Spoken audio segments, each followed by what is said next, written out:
Good morning, student. We are just continuing our previous chapter number 2, and today we are going to discuss about the law of DMU. Student, आपको याद होगा कि हमने last class के अंदर एक concept पढ़ा था जिसमें हमने पढ़ा था कि कंजम्पशन जैसे हमारा इंक्रीज होता है तो मार्जिनल यूटिलिटी डिक्रीज होती है।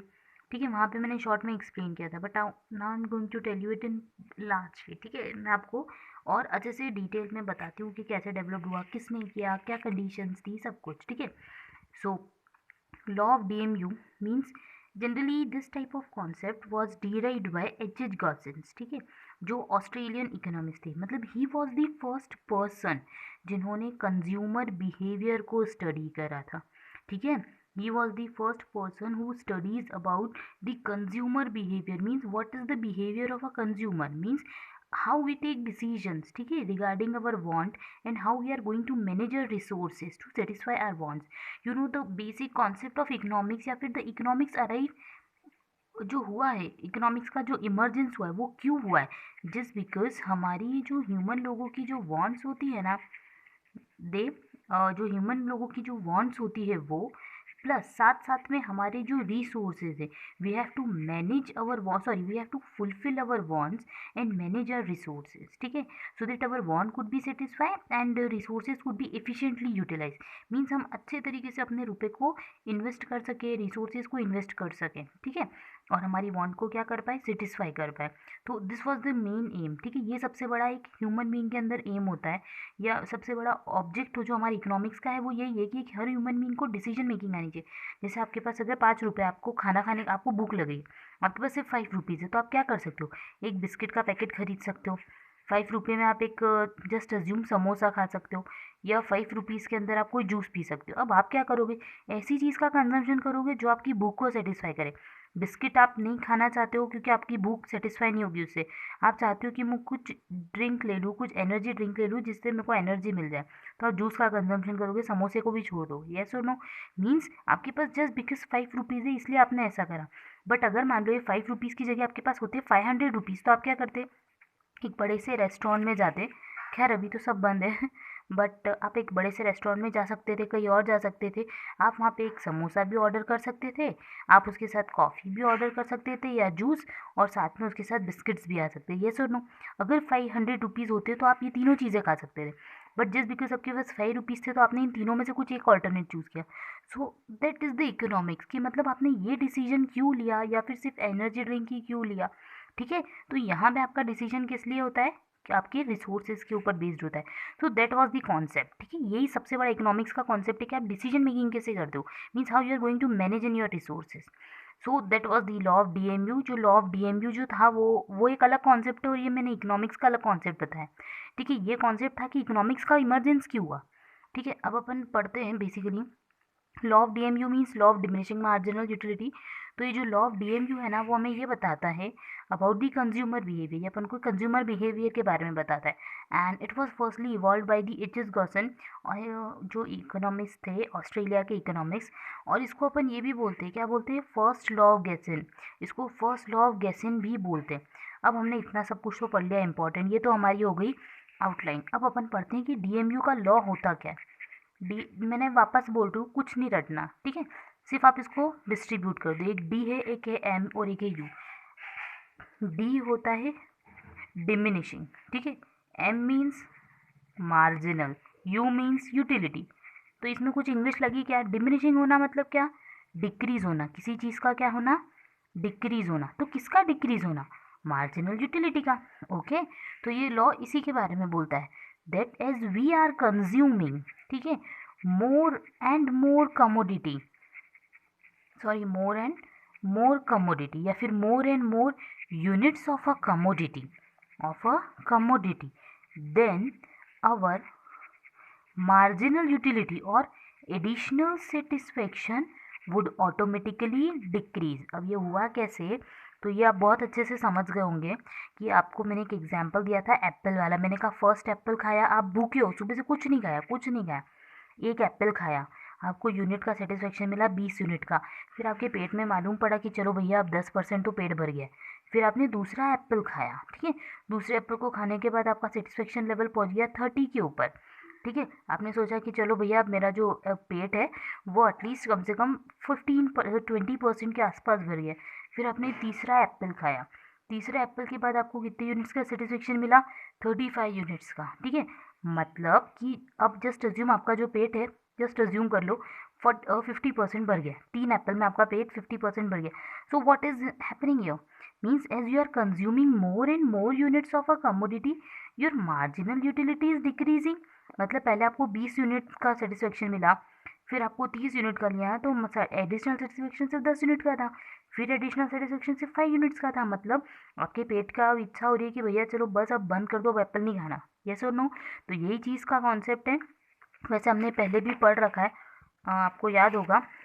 मैं एक बार और रिकॉल करा देती हूँ।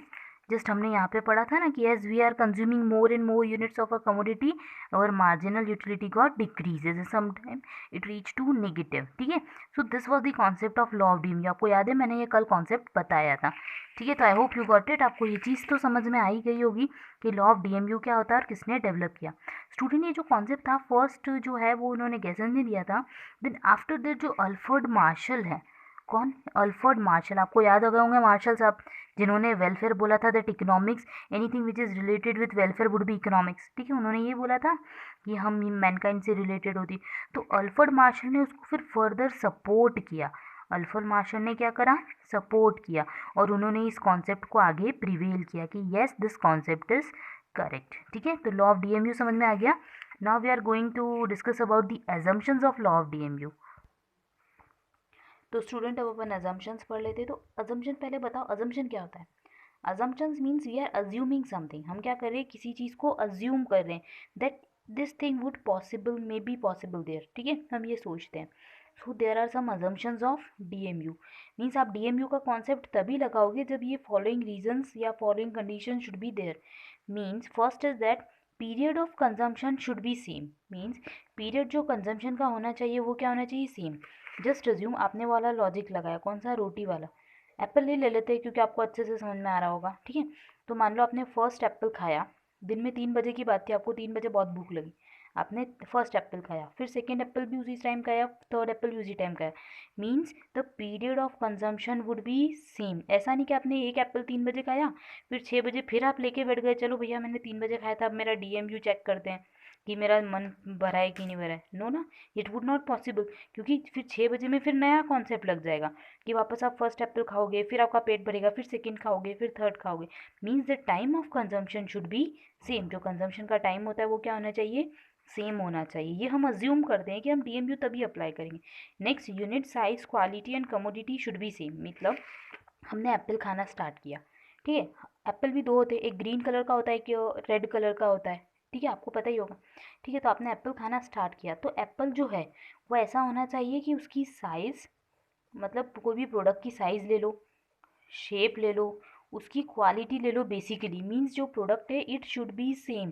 There should not be any variation in product. मतलब ऐसा नहीं कि अभी अपन ने ग्रीन एप्पल खाया फिर उसके साथ साथ अपन रेड वाला एप्पल खाने लग गए, तो अब रेड वाले एप्पल की इंटेंसिटी अलग हो जाएगी। Means product should be same. ठीक है, ये चीज़, यूनिट भी सेम होनी चाहिए, plus quality should be same.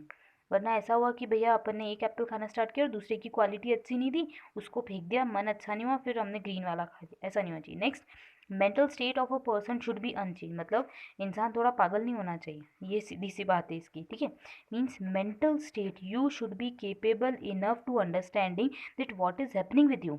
मतलब आपका अगर पेट भर रहा है तो आपको पता होना चाहिए। ठीक है, जैसे छोटे बच्चे, उन्हें नहीं पता होता कि उनका पेट भर गया, तो आप उनके केस में डीएमयू अप्लाई नहीं कर सकते। या कोई पागल इंसान है, ठीक है, कोई पर्सन जो है वो पागल है, मंदबुद्धि है, ठीक है, तो आप उसको नहीं बोल सकते डीएमयू। उसको कोई कभी कुछ चीज़ खाने का मन करता है तो वो कंटिन्यू खाते ही रहता है। ठीक है, तो वहाँ पे डीएमयू अप्लाई नहीं होता।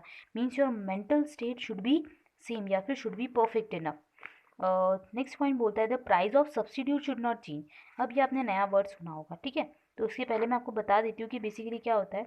तो goods are of two types. ठीक है, गुड्स जो होते हैं वो दो टाइप के होते हैं, एक होता है सब्सटीट्यूट गुड्स और एक होता है कॉम्प्लीमेंट्री गुड्स। स्टूडेंट आपको याद होगा, आपने 10th क्लास में मैथ्स पढ़ी है ना, तो आपने एक सब्सटीट्यूशन मेथड की थी, एक एलिमिनेशन मेथड की थी। ठीक है, अब उसको रिवाइज करो। सब्सटीट्यूशन मेथड में क्या करते थे आप? एक्स की वैल्यू निकालते थे और वाई में रख देते थे। ये और नो? मतलब एक वैल्यू निकाल के दूसरे में रख देना, उसको बोलते हैं अपन सब्सटीट्यूट।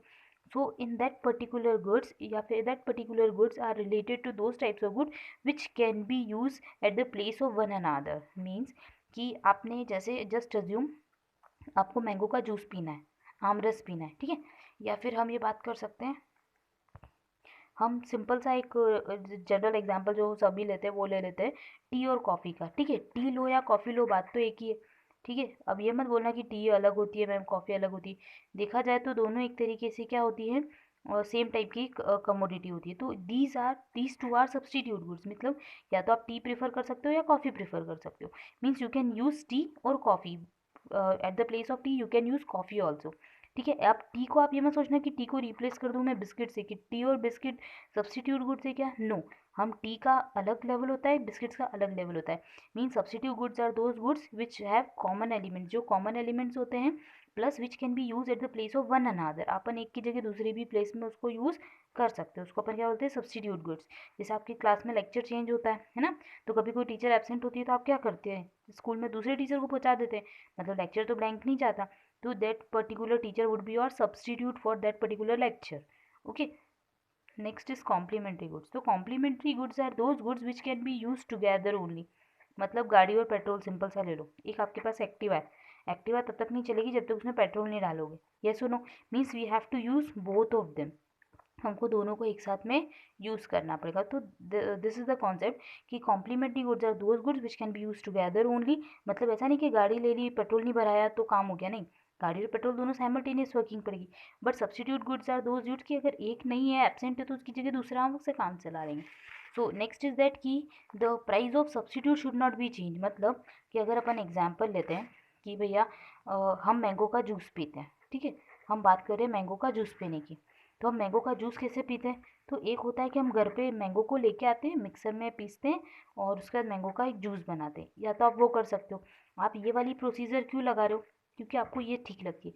अब मान लो मार्केट में मैंगो का जो जूस है उसकी बॉटल आपको मिल रही है जस्ट अज्यूम 20 रुपीज़ में, 20 रुपीज़ में 1 लीटर मिल रहा है, और यहाँ पे भी आप 1 kg मैंगो परचेस करके 1 लीटर का ही क्या बना सकते हो, जूस बना सकते हो। एग्जाम्पल को बहुत अच्छे से समझना, ये मैं अभी इसलिए बता रही हूँ क्योंकि आगे ये कॉन्सेप्ट प्रैक्टिकली आएगा, तो हैंड टू हैंड करते चलो, ठीक है। मैंने क्या बोला, मैंगो का जूस पीना आपको, बाहर मार्केट में जाते हो तो 20 रुपये में 1 लीटर मिलता है। आप घर पे अगर मैंगो लेके आते हो, और जैसे पहले करते थे, मैंगो लेके आए और उसका आपने जूस बनाना स्टार्ट कर दिया, ठीक है, तो पहले क्या होता था, पहले की कंडीशन में 15 रुपये के अंदर मिल जाता था। तो आप कौन सी वाली कंडीशन फॉलो करते थे, फर्स्ट कंडीशन में 15 रुपये में मैंगो का जूस आपको घर में बना के मिल रहा है तो आप वो यूज़ करते थे। बट क्या हुआ, मार्केट में 20 रुपये का जो 1 लीटर मिल रहा था ना, उसकी प्राइस हो गई कितने रुपए, 10 रुपये। तो अब जल्दी से बताओ आप कौन सा चीज़ प्रेफर करोगे, तो आप जूस ही लेके आओगे कि चलो भैया वो तो सस्ता मिल रहा है, 10 रुपये के अंदर लेके आ जाते। यस और नो, मतलब यहाँ पे आपका डिसीजन क्या हो गया, चेंज हो गया।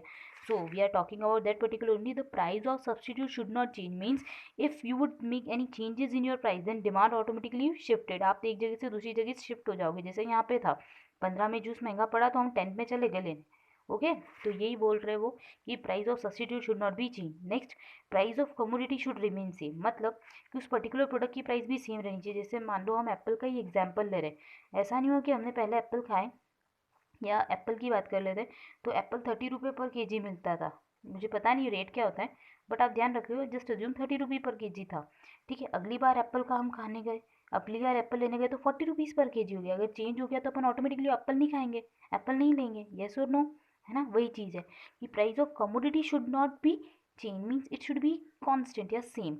Okay, next, the period of consumption should not be too long. अब पीरियड ऑफ कंजम्पशन मतलब क्या होता है, जैसे अगर मान लो आप बात कर रहे हो, जैसे अभी मैंने आपको पहले एग्जांपल दिया था ना, वैसे ही पीरियड ऑफ कंजम्पशन ज़्यादा लंबा नहीं होना चाहिए। ऐसा नहीं होना चाहिए कि हमने आज एक प्रोडक्ट का कंजम्पशन करा, उसके 6-7 दिन के बाद हम दूसरे प्रोडक्ट का कंजम्पशन कर रहे हैं।